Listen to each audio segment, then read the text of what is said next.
Kelompok kriminal bersenjata atau disebut KKB kembali berulah dengan membakar bangunan sekolah dasar negeri Okbab di Kampung Borban, Distrik Okbab, Kabupaten Pegunungan Bintang.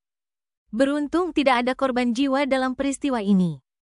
Kepala Operasi Damai Kartens 2024, Brigjen Pol Faizal Ramadhani mengatakan, bangunan sekolah dasar negeri Okbab diduga dibakar oleh KKB Momokon, Gender Siktaop alias Usoki, Aquino Kaladana, Yuni Mimin, dan Enos Kakiarmebin. Menurut Faizal, tindakan pembakaran sekolah ini mencerminkan kejahatan luar biasa yang harus ditindak tegas. Ia menegaskan bahwa aparat keamanan akan terus melakukan upaya maksimal untuk menangkap dan menghukum para pelaku kejahatan ini. Senada dengan hal itu, Kombes Pol Bayu Suseno mengecam keras tindakan KKB tersebut.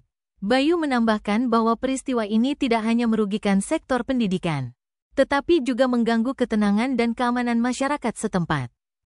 Selain itu, Bayu juga menyatakan bahwa pihaknya akan meningkatkan patroli dan pengawasan di daerah rawan untuk mencegah terulangnya kejadian serupa.